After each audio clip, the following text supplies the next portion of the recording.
Hi అండి, ఇవాళ తోటకూర పప్పు చేద్దాం. తోటకూర పప్పు చేయడానికి ఫ్రెష్ తోటకూర 2 కట్టలు తీసుకోవాలి.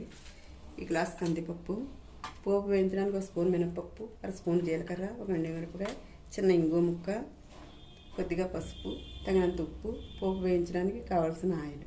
ముందుగా కందిపప్పు స్టవ్ మీద మూకుడు పెట్టి వేయించుకోవాలి. కొద్దిగా కందిపప్పు వేడెక్కే వరకు వేగితే చాలా, ఎక్కువ వేగక్కర్లేదు.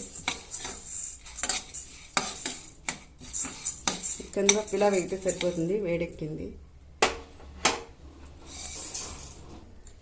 కందిపప్పు శుభ్రంగా 2 సార్లు కడుక్కోవాలి.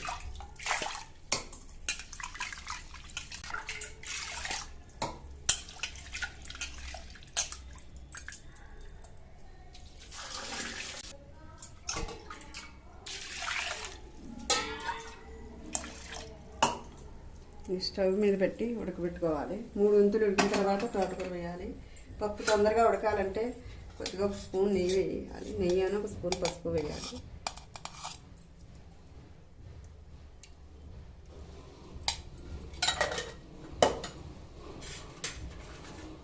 పసుపు తీసుకున్నాం కదా, ఈ పసుపు ఇప్పుడు వేసేయాలి. తొందరగా కందిపప్పు తొందరగా ఉడికిపోతుంది ఇలా వేస్తే.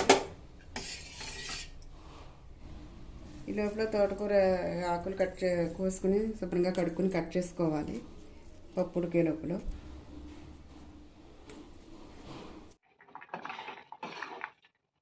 పప్పు 3 వంతులు ఉడికిపోయింది. ఇప్పుడు తోటకూర వేసేయాలి.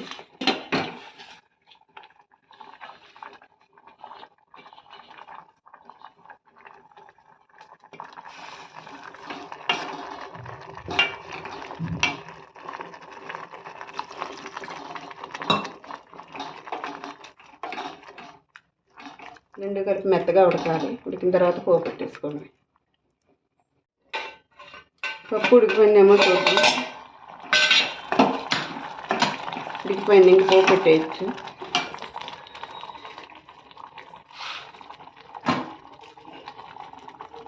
ఉప్పు వేయాలి. ఇప్పుడు పచ్చిమిరపకాయ ముక్కలు కట్ చేసి పెట్టుకున్నాను, ఇందులో వేసేయాలి.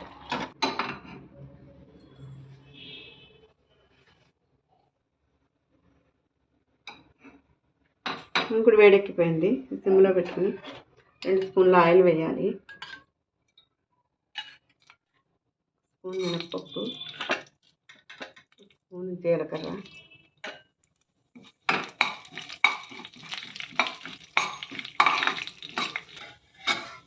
మిరపకాయ ముక్కలు కూడా అప్పుడు వేసేయాలి. ఇంగువ,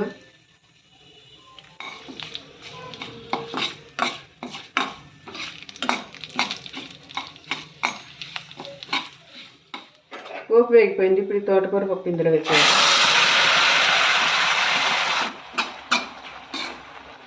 మూత పెట్టి 2 నిమిషాలు మగ్గబెట్టాలి. 2 నిమిషాలు అయిపోయింది. ఇప్పుడు కూర దింపేయచ్చు. బౌల్లోకి తీసేసుకుందాం. తోటకూరలో ఐరన్ కంటెంట్ ఎక్కువగా ఉంటుంది. ఇది జీర్ణక్రియకి బాగా ఉపయోగపడుతుంది. అలాగే హెయిర్ గ్రోత్కి కూడా బాగా ఉపయోగపడుతుంది. వారానికి 2 సార్లు అయినా, తోటకూరనే కాదు, ఏ ఆకుకూర అయినా వారానికి 2 సార్లు అయినా ఆకుకూరలు తినాలి. ఇదిగోండి, ఇలా తయారు చేయాలి తోటకూర పప్పు. చాలా బాగుంటుంది. మరిన్ని వీడియోల కోసం మా ఛానల్ సబ్స్క్రైబ్ చేసుకోండి. లైక్ చేయండి, షేర్ చేయండి. Thank you.